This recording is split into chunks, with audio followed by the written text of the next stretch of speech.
ਇਨੀ ਦਿਨੀ ਤੁਸੀਂ ਲਗਾਤਾਰ ਗੁਰਦਾਸਪੁਰ ਦੇ ਆਦੀਆਂ 'ਚ ਮਾਰੇ ਗਏ 2 ਜਵਾਨਾਂ ਤੋਂ ਬਾਅਦ ਹੋਏ ਰਣਜੀਤ ਸਿੰਘ ਦੇ ਐਨਕਾਊਂਟਰ ਨੂੰ ਲੈ ਕੇ ਖਬਰਾਂ ਦੇਖ ਰਹੇ ਹੋਵੋਗੇ। ਮੋਟੀ-ਮੋਟੀ ਗੱਲ ਜੇਕਰ ਕਰੀਏ ਤਾਂ ਪੁਲਿਸ ਦੇ ਵੱਲੋਂ ਪਹਿਲਾਂ 21 ਅਤੇ 22 ਫਰਵਰੀ ਦੀ ਦਰਮਿਆਨੀ ਰਾਤ ਨੂੰ ਪੁਲਿਸ ਮੁਲਾਜ਼ਮ ਗੁਰਨਾਮ ਸਿੰਘ ਅਤੇ ਪੰਜਾਬ ਹੋਮਗਾਰਡ ਦੇ ਜਵਾਨ ਅਸ਼ੋਕ ਕੁਮਾਰ ਦੇ ਹੋਏ ਕਤਲ ਨੂੰ ਜਿੱਥੇ ਪਹਿਲਾਂ ਆਪਸੀ ਝਗੜਾ ਦਰਸਾਇਆ ਗਿਆ, ਉਸ ਤੋਂ ਬਾਅਦ ਉਸ ਦੇ ਵਿੱਚ ਗੱਲ ਅੱਗੇ ਤੁਰੀ, ਪੰਜਾਬ ਦੇ ਮੁੱਖ ਮੰਤਰੀ ਤੱਕ ਦੇ ਵੱਲੋਂ ਅਵਾ-ਤਵਾ ਬਿਆਨ ਦਿੱਤੇ ਗਏ। ਉਸ ਤੋਂ ਬਾਅਦ ਇਹਨਾਂ ਨੂੰ ਇੱਕ ਪੂਰਨ ਤੌਰ ਤੇ ਕਤਲ ਦੱਸਿਆ ਗਿਆ। ਇੱਕ ਵੀਡੀਓ ਵੀ ਘੁੰਮ ਰਹੀ ਹੈ ਜਿਸ ਨੂੰ ਕਥਿਤ ਵੀਡੀਓ ਅਸੀਂ ਕਹਿ ਸਕਦੇ ਹਾਂ, ਪਰ ਇਹ ਸਾਰੇ ਦੇ ਵਿਚਾਲੇ ਗੱਲ ਕਰਾਂਗੇ ਗ੍ਰਿਫਤਾਰ ਹੋਏ ਨੌਜਵਾਨਾਂ ਦੀ ਅਤੇ ਐਨਕਾਊਂਟਰ 'ਚ ਮਾਰੇ ਗਏ ਨੌਜਵਾਨ ਦੀ। ਇਨਕਾਊਂਟਰ 'ਚ ਮਾਰਿਆ ਗਿਆ ਨੌਜਵਾਨ ਜਿਹੜਾ ਆਦੀਆਂ ਪਿੰਡ ਦੇ ਨਾਲ ਹੀ ਸੰਬੰਧ ਰੱਖਦਾ ਹੈ। 2 ਪਰਿਵਾਰਾਂ ਦੇ ਵਿੱਚ ਕੱਲਾ-ਕੱਲਾ ਪੁੱਤ ਸੀ ਅਤੇ ਉਸ ਦਾ ਕਤਲ ਹੋਣ ਤੋਂ ਬਾਅਦ, ਉਸ ਦਾ ਐਨਕਾਊਂਟਰ ਹੋਣ ਤੋਂ ਬਾਅਦ ਜਿਸ ਤਰੀਕੇ ਦੇ ਨਾਲ ਮਾਹੌਲ ਭਖਿਆ, ਉਹ ਤੁਸੀਂ ਸਾਰੇ, ਅਸੀਂ ਸਾਰੇ ਲਗਾਤਾਰ ਵੇਖ ਰਹੇ ਹਾਂ। ਗੱਲ ਕੀ ਹੈ, ਜੇਕਰ ਸਧਾਰਨ ਸ਼ਬਦਾਂ ਦੇ ਵਿੱਚ ਕਹਿਣਾ ਹੋਵੇ ਤਾਂ ਪਰਿਵਾਰ ਦਾ ਕਹਿਣਾ ਹੈ ਕਿ ਪੁਲਿਸ ਸਾਡੇ ਘਰੋਂ ਸਾਡੇ ਬੱਚਿਆਂ ਨੂੰ ਜਦੋਂ ਬੱਚੇ ਨੂੰ ਲੈ ਕੇ ਗਈ ਹੈ ਤਾਂ ਇਹ ਕਹਿ ਕੇ ਗਈ ਹੈ ਕਿ ਪੜ੍ਹਨ ਲਿਖਣ ਵਾਲਾ ਬੱਚਾ ਹੈ, ਅਸੀਂ ਇਸ ਤੋਂ ਇਨਵੈਸਟੀਗੇਸ਼ਨ ਕਰਕੇ ਪੁੱਛਗਿੱਛ ਕਰਕੇ ਇਸ ਨੂੰ ਵਾਪਸ ਭੇਜ ਦੇਵਾਂਗੇ, ਤੁਹਾਨੂੰ ਵਾਪਸ ਦੇ ਦੇਵਾਂਗੇ। ਪਰ ਦੂਸਰੇ ਦਿਨ ਸਵੇਰ ਨੂੰ ਉਹਨਾਂ ਨੂੰ ਖਬਰ ਮਿਲ ਜਾਂਦੀ ਹੈ ਕਿ ਰਣਜੀਤ ਦਾ ਤਾਂ ਐਨਕਾਊਂਟਰ ਹੋ ਗਿਆ। ਇਹ ਸਾਰੇ ਦੇ ਵਿਚਾਲੇ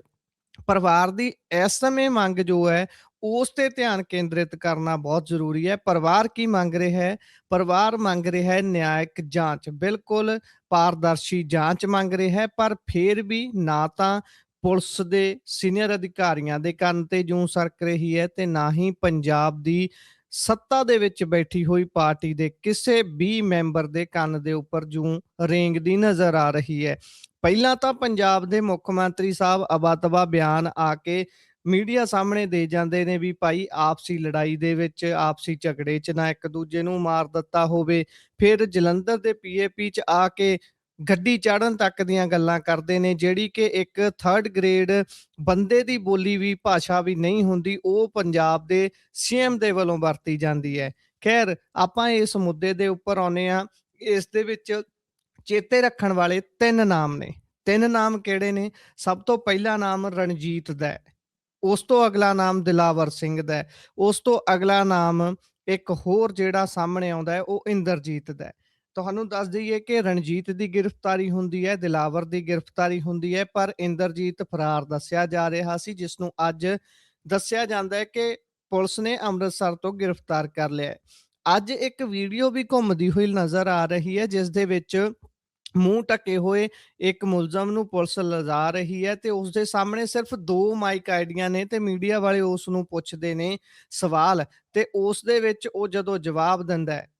ਤੁਹਾਨੂੰ ਦੱਸ ਦਈਏ ਕਿ ਜਵਾਬ ਦੇਣ ਵਾਲਾ ਵਿਅਕਤੀ, ਜਵਾਬ ਦੇਣ ਵਾਲਾ ਮੁਲਜ਼ਮ ਦਿਲਾਵਰ ਦੱਸਿਆ ਜਾ ਰਿਹਾ ਹੈ। ਉਹ ਕਹਿ ਰਿਹਾ ਹੈ ਕਿ ਮੈਨੂੰ ਉਹ ਨਾਲ ਲੈ ਕੇ ਗਏ ਸੀ ਅਤੇ ਇਸ ਕਤਲ ਨੂੰ ਅੰਜਾਮ ਰਣਜੀਤ ਤੇ ਇੰਦਰਜੀਤ ਨੇ ਦਿੱਤਾ ਹੈ। ਉਹਨਾਂ ਨੇ ਪੁਲਿਸ ਵਾਲਿਆਂ ਨੂੰ ਗੋਲੀਆਂ ਮਾਰੀਆਂ ਨੇ।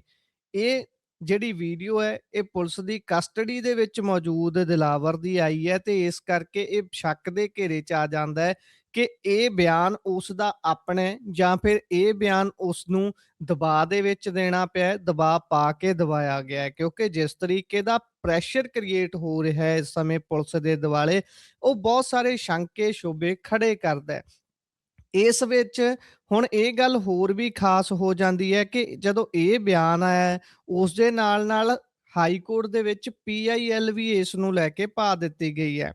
ਪਹਿਲਾਂ ਅਸੀਂ ਲਗਾਤਾਰ ਗੱਲ ਕਰ ਰਹੇ ਹਾਂ ਕਿ ਪੰਜਾਬ ਦੇ ਵਿੱਚ ਐਨਕਾਊਂਟਰ ਤਾਂ ਹੋ ਰਹੇ ਨੇ, ਠੀਕ ਹੈ, ਹਰ ਵਾਰ ਹਰ ਐਨਕਾਊਂਟਰ ਨੂੰ ਅਸੀਂ ਫੇਕ ਐਨਕਾਊਂਟਰ, ਗਲਤ ਐਨਕਾਊਂਟਰ ਨਹੀਂ ਕਹਿ ਸਕਦੇ, ਪਰ ਜਦੋਂ ਬਹੁਤ ਸਾਰੇ ਐਨਕਾਊਂਟਰਾਂ ਦੀਆਂ ਕਹਾਣੀਆਂ ਤਕਰੀਬਨ ਸੇਮ ਹੋਣਗੀਆਂ, ਗ੍ਰਿਫਤਾਰੀ ਆਰਾਮ ਦੇ ਨਾਲ ਪਾਉਣ ਦੀ ਜਗ੍ਹਾ ਦੇ ਉੱਪਰ ਹਰ ਗ੍ਰਿਫਤਾਰੀ ਗੋਲੀ ਚੱਲ ਕੇ ਹੀ ਪਊਗੀ ਤਾਂ ਸਵਾਲਾਂ ਦੇ ਘੇਰੇ ਦੇ ਵਿੱਚ ਗੱਲ ਜ਼ਰੂਰ ਆ ਜਾਂਦੀ ਹੈ। ਅਖਬਾਰਾਂ ਤਾਂ ਆਪ ਦੱਸਦੀਆਂ ਨੇ ਕਿ 30 ਤੋਂ 35 ਐਨਕਾਊਂਟਰ ਅਜਿਹੇ ਨੇ ਜਿਹੜੇ ਸਿੱਧੇ-ਸਿੱਧੇ ਸ਼ੱਕ ਦੇ ਘੇਰੇ ਦੇ ਵਿੱਚ ਪਿਛਲੇ ਕੁਝ ਮਹੀਨਿਆਂ ਦੇ ਅੰਦਰ ਹੀ ਆਉਂਦੇ ਨੇ। ਇਸੇ ਕਰਕੇ ਇਹਨਾਂ ਐਨਕਾਊਂਟਰਾਂ ਦੇ ਉੱਪਰ ਜਿਹੜੇ ਹੁਣ ਰਣਜੀਤ ਦਾ ਐਨਕਾਊਂਟਰ ਕੀਤਾ ਗਿਆ, ਇਹਨਾਂ ਐਨਕਾਊਂਟਰਾਂ ਦੇ ਉੱਪਰ ਵੀ ਖਾਸ ਧਿਆਨ ਕੇਂਦਰਿਤ ਹੋ ਜਾਂਦਾ ਹੈ। ਜਦੋਂ ਇਹ ਜੇ ਵੱਡੇ ਮਾਮਲੇ ਦੇ ਵਿੱਚ ਜਿੱਥੇ ਬਾਰਡਰ ਏਰੀਏ ਦੇ ਵਿੱਚ ਇਹ ਘਟਨਾ ਵਾਪਰੀ ਹੋਵੇ, ਉਸ ਤੋਂ ਬਾਅਦ ਕੇਂਦਰ ਤੱਕ ਦੀਆਂ ਏਜੰਸੀਆਂ ਨੂੰ ਇਸ ਮਾਮਲੇ ਦੇ ਵਿੱਚ ਸ਼ਾਮਲ ਹੋ ਕੇ ਜਾਂਚ ਕਰਨੀ ਚਾਹੀਦੀ ਸੀ। ਉੱਥੇ ਕੇਂਦਰ ਦੀਆਂ ਏਜੰਸੀਆਂ ਤਾਂ ਸ਼ਾਂਤ ਨੇ, ਦੂਰੋਂ ਦੇ ਖੜ ਕੇ ਮੈਚ ਨੂੰ ਦੇਖ ਰਹੀਆਂ ਨੇ, ਤੇ ਪੰਜਾਬ ਦੇ ਵਿੱਚ ਇਹ ਸਾਰਾ ਮਾਮਲਾ ਬੇਹੱਦ ਭਖਿਆ ਹੋਇਆ ਹੈ। ਪੰਜਾਬ ਪੁਲਿਸ ਆਪਣੀ ਸਾਖ ਬਚਾਉਣ 'ਚ ਲੱਗੀ ਹੋਈ ਹੈ ਜਾਂ ਫਿਰ ਕਿਸੇ ਆਕਾ ਨੂੰ ਖੁਸ਼ ਕਰਨ 'ਚ ਲੱਗੀ ਹੋਈ ਹੈ, ਇਹ ਸੋਚਣ ਤੇ ਵਿਚਾਰਨ ਦਾ ਵਿਸ਼ਾ ਹੈ। ਕਿਉਂਕਿ ਬਾਰਡਰ ਏਰੀਏ ਦੇ ਵਿੱਚ ਹੋਈ ਘਟਨਾ ਸਿਰਫ ਪੰਜਾਬ ਨੂੰ ਇੰਪੈਕਟ ਨਹੀਂ ਕਰਦੀ, ਇਹ ਪੂਰੇ ਦੇ ਪੂਰੇ ਦੇਸ਼ ਨੂੰ ਇੰਪੈਕਟ ਕਰਦੀ ਹੈ, ਕਿਉਂਕਿ ਇਹ ਉਹ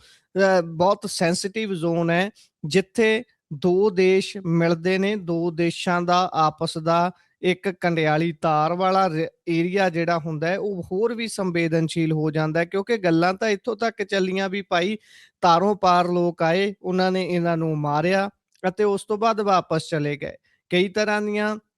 ਤਸਵੀਰਾਂ ਵਾਇਰਲ ਹੋ ਰਹੀਆਂ ਨੇ ਜਿਨ੍ਹਾਂ ਦੇ ਵਿੱਚ ਕੋਈ ਸੰਗਠਨ ਇਸ ਗੱਲ ਦੀ ਜ਼ਿੰਮੇਵਾਰੀ ਲੈਂਦਾ ਹੋਇਆ ਨਜ਼ਰ ਆ ਰਿਹਾ ਹੈ। ਇੱਕ ਵੀਡੀਓ ਜਿਹੜੀ ਪਾਕਿਸਤਾਨ ਦਾ ਸ਼ਹਿਜ਼ਾਦ ਭੱਟੀ ਜਿਹੜਾ ਨੋਟੋਰੀਅਸ ਕਰੈਕਟਰ ਹੈ, ਉਸ ਦੇ ਵੱਲੋਂ ਇੱਕ ਵੀਡੀਓ ਸਾਂਝੀ ਕਰ ਦਿੱਤੀ ਜਾਂਦੀ ਹੈ ਜਿਸ 'ਚ ਨਜ਼ਰ ਆ ਰਿਹਾ ਹੈ, ਕਥਿਤ ਵੀਡੀਓ ਉਸ ਨੂੰ ਅਸੀਂ ਕਹਾਂਗੇ, ਕਿ ਗੋਲੀ ਮਾਰੀ ਜਾ ਰਹੀ ਹੈ ਪੰਜਾਬ ਪੁਲਿਸ ਦੇ ਜਵਾਨ ਦੇ।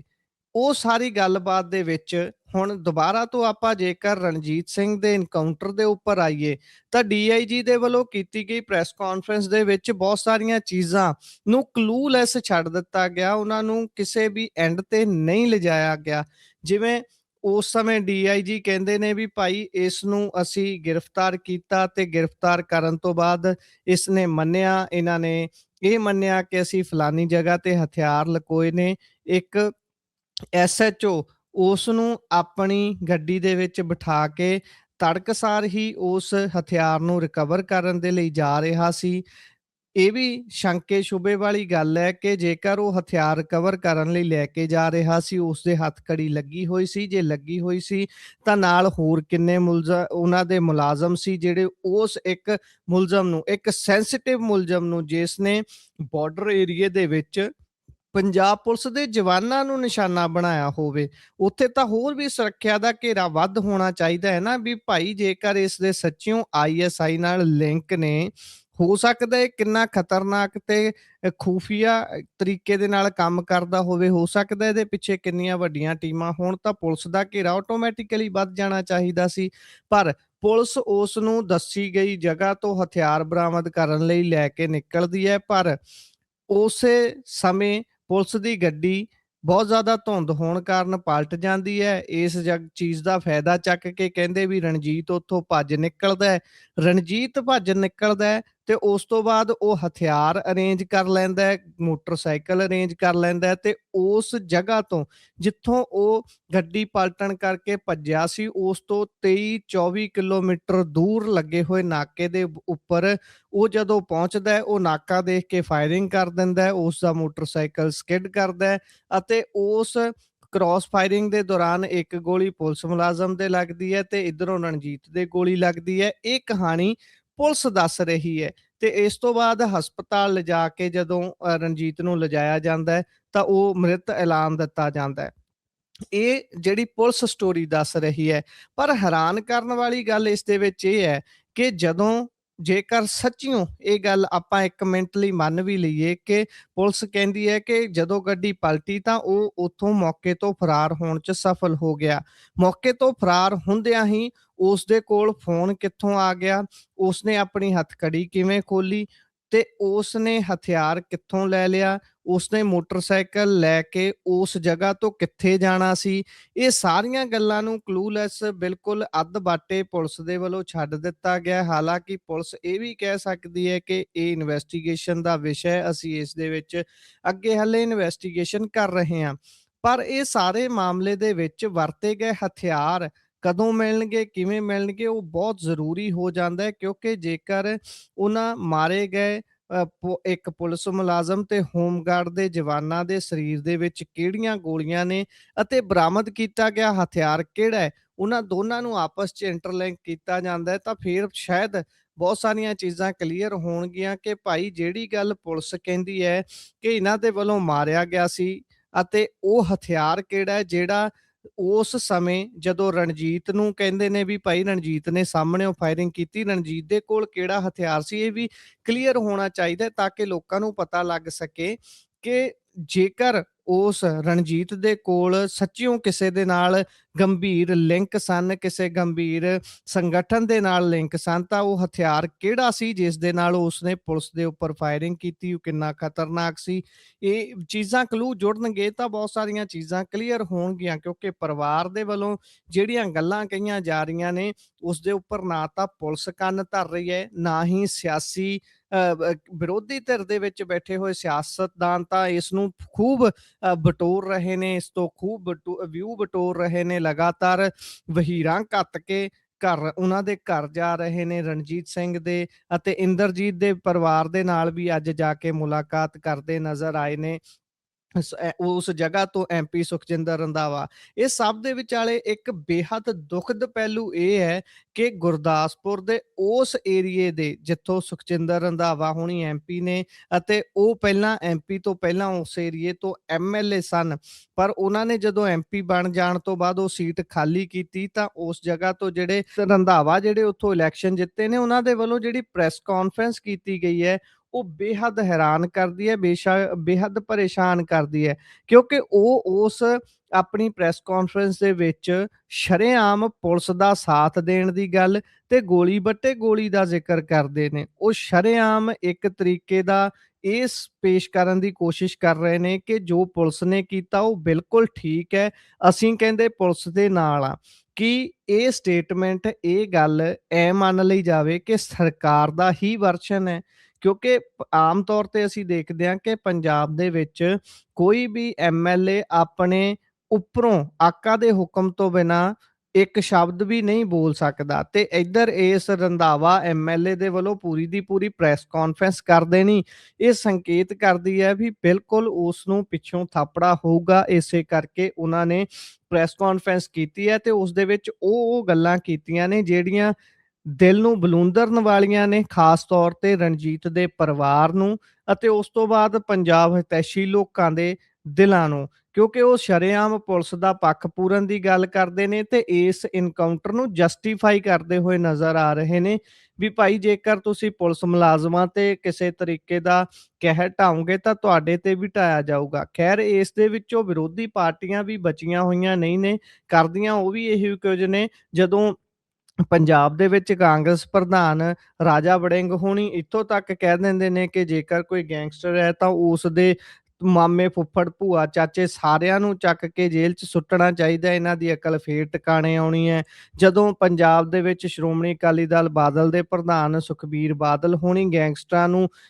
ਕੁਝ ਹੀ ਸਮੇਂ ਦੇ ਵਿੱਚ ਜਿੱਤਣ ਤੋਂ ਬਾਅਦ, ਸੱਤਾ 'ਚ ਆਉਣ ਤੋਂ ਬਾਅਦ ਨੱਥ ਪਾਉਣ ਦੀ ਗੱਲ ਕਰਦੇ ਹੋਣ, ਤੇ ਜਦੋਂ ਪੰਜਾਬ ਦੀ ਸੱਤਾ 'ਚ ਬੈਠੀ ਹੋਈ ਆਮ ਆਦਮੀ ਪਾਰਟੀ ਦੇ ਕਨਵੀਨਰ ਕਹਿੰਦੇ ਹੋਣ ਵੀ ਹੁਣ ਜਾਂ ਤਾਂ ਮੈਂ ਇੱਥੇ ਰਹੂੰਗਾ ਜਾਂ ਗੈਂਗਸਟਰ ਰਹਿਣਗੇ, ਪਰ ਕੋਈ ਠੋਸ ਰਣਨੀਤੀ, ਕੋਈ ਠੋਸ ਹੱਲ ਨਜ਼ਰ ਨਹੀਂ ਆਉਂਦਾ। ਪੰਜਾਬ ਦੇ ਕਾਰਜਕਾਰੀ ਡੀਜੀਪੀ 2 ਵਾਰ ਹੁਣ ਤੱਕ ਪੀਆਰ ਪ੍ਰੋਗਰਾਮ ਪ੍ਰਹਾਰ ਚਲਾ ਚੁੱਕੇ ਨੇ। ਪਹਿਲਾਂ ਪ੍ਰਹਾਰ 1 ਫਿਰ ਪ੍ਰਹਾਰ 2 ਚਲਾਇਆ, ਪਰ ਉਸ ਦਾ ਕੀ ਕੰਕਲੂਜਨ ਨਿਕਲਿਆ, ਕੀ ਉਸ ਦੇ ਵਿੱਚੋਂ ਤੱਥ ਸਾਰ ਕੱਢ ਕੇ ਪੰਜਾਬ ਨੂੰ ਦੁਬਾਰ ਤੋਂ ਰੰਗਲਾ ਕਰਨ ਵੱਲ ਪੰਜਾਬ ਪੁਲਿਸ ਵੱਧ ਸਕੀ ਹੈ, ਉਸ ਨੂੰ ਤੁਸੀਂ ਸਾਰੇ ਦੇਖ ਰਹੇ ਹੋ। ਉਹਦੀਆਂ ਤਸਵੀਰਾਂ, ਉਹਦੀਆਂ ਜਿਹੜੇ ਆਊਟਕਮਸ ਨੇ ਉਹ ਤਕਰੀਬਨ ਸਾਰਿਆਂ ਦੇ ਸਾਹਮਣੇ ਨੇ। ਹੁਣ ਇਸ ਇਨਕਾਊਂਟਰ ਤੋਂ ਬਾਅਦ ਜਿਸ ਤਰੀਕੇ ਦੇ ਨਾਲ ਪੰਜਾਬ ਦੇ ਵਿੱਚ ਅੱਗ ਲੱਗੀ ਹੋਈ ਹੈ, ਪੰਜਾਬ ਦੇ ਵਿੱਚ ਲਗਾਤਾਰ ਇਸ ਨੂੰ ਲੈ ਕੇ ਰੋਸ ਪੈਦਾ ਹੋ ਰਿਹਾ ਹੈ, ਉਹ ਬਹੁਤ ਵੱਡੇ ਸ਼ੰਕੇ ਸ਼ੋਭੇ ਖੜਾ ਕਰਨ ਦੇ ਨਾਲ-ਨਾਲ ਸਵਾਲ ਇਹ ਵੀ ਖੜੇ ਕਰਦਾ ਹੈ ਕਿ ਇੱਕ ਬਾਰਡਰ ਸਟੇਟ ਹੋਣ ਦੇ ਨਾਤੇ ਪੰਜਾਬ ਦੇ ਵਿੱਚ ਇਹ ਗੱਲ ਕਿੰਨੀ ਜ਼ਰੂਰੀ ਹੋ ਜਾਂਦੀ ਹੈ ਕਿ ਜੇਕਰ 50 ਕਿਲੋਮੀਟਰ ਦਾ ਘੇਰਾ ਬੀਐਸਐਫ ਨੂੰ ਦਿੱਤਾ ਹੋਇਆ ਹੈ ਤਾਂ ਫਿਰ ਬੀਐਸਐਫ ਇਸ ਸਾਰੀ ਜਾਂਚ ਦੇ ਵਿੱਚੋਂ ਕਿੱਥੇ ਹੈ? ਉਸ ਸਮੇਂ ਉਸ ਚੈੱਕ ਪੋਸਟ ਦੇ ਉੱਪਰ ਬੀਐਸਐਫ ਦੇ ਜਵਾਨ ਕਿਉਂ ਨਹੀਂ ਸਨ? ਜਦੋਂ ਇਹ ਸਾਰਾ ਕੁਝ ਹੋ ਗਿਆ ਹੈ ਤਾਂ ਸੈਂਟਰਲ ਏਜੰਸੀਆਂ ਚੁੱਪ ਕਿਉਂ ਨੇ? ਇਸ ਤੋਂ ਅਗਲਾ ਸਵਾਲ, ਜਦੋਂ ਪੰਜਾਬ ਬਾਰਡਰ ਸਟੇਟ ਕਿਹਾ ਜਾਂਦਾ ਹੋਵੇ, ਬਾਰ-ਬਾਰ ਕੇਂਦਰ ਦੇ ਵੱਡੇ ਆਗੂ ਇਸ ਨੂੰ ਇਸੇ ਕਰਕੇ ਪ੍ਰਚਾਰਦੇ ਹੋਣ ਕਿ ਇਹ ਤਾਂ ਸੈਂਸਿਟਿਵ ਸਟੇਟ ਹੈ, ਪਰ ਪੰਜਾਬ ਦੇ ਵਿੱਚ ਦੂਸਰੇ ਪਾਸੇ ਪੱਕਾ ਡੀਜੀਪੀ ਹੋਣ ਦੀ ਜਗ੍ਹਾ ਤੇ ਉੱਪਰ ਸੱਤਾਧਾਰੀ ਧਿਰ ਦੇ ਰਹਿਮੋ ਕਰਮ ਦੇ ਨਾਲ ਲਗਾਤਾਰ ਕਾਨੂੰਨ ਦੀਆਂ ਧੱਜੀਆਂ ਉਡਾ ਕੇ ਇੱਕ ਕਾਰਜਕਾਰੀ ਡੀਜੀਪੀ ਨੂੰ ਲੰਬੇ ਸਮੇਂ ਤੱਕ ਅਹੁਦੇ ਤੇ ਰੱਖਿਆ ਜਾਵੇ। ਇਹ ਵੱਡੇ ਸਵਾਲ ਨੇ, ਵੱਡੀਆਂ ਗੱਲਾਂ ਨੇ। ਇੰਨੀਆਂ ਕੁ ਮੇਜਰ ਅਪਡੇਟਸ ਤੁਹਾਡੇ ਨਾਲ ਜਿਹੜੀਆਂ ਸਾਂਝੀਆਂ ਕੀਤੀਆਂ ਨੇ, ਉਹ ਰਣਜੀਤ ਹੋਣਾ ਦੇ ਕੇਸ ਦੇ ਵਿੱਚ ਸਨ। ਰਣਜੀਤ ਸਿੰਘ ਦਾ ਐਨਕਾਊਂਟਰ ਹੋਇਆ, ਉਸ ਮਾਮਲੇ ਦੇ ਵਿੱਚ ਹਾਈ ਕੋਰਟ 'ਚ PIL ਪਾ ਦਿੱਤੀ ਗਈ ਹੈ। ਅੱਜ ਇੱਕ ਹੋਰ ਗ੍ਰਿਫਤਾਰੀ ਇੰਦਰਜੀਤ ਦੀ ਅੰਮ੍ਰਿਤਸਰ ਤੋਂ ਹੋਈ ਹੈ ਤੇ ਨਾਲ ਦੀ ਨਾਲ ਦਿਲਾਵਰ ਦਾ ਬਿਆਨ ਚਰਚਾ ਦੇ ਵਿੱਚ ਬਣਿਆ ਹੋਇਆ। ਤੁਸੀਂ ਇਸ ਸਾਰੇ ਦੇ ਬਾਰੇ ਕੀ ਸੋਚਦੇ ਹੋ? ਵਿਚਾਰ ਰਾਏ ਟਿੱਪਣੀਆਂ ਜ਼ਰੂਰ ਦਿਓ। ਧੰਨਵਾਦ। ਸਤਿ ਸ਼੍ਰੀ ਅਕਾਲ।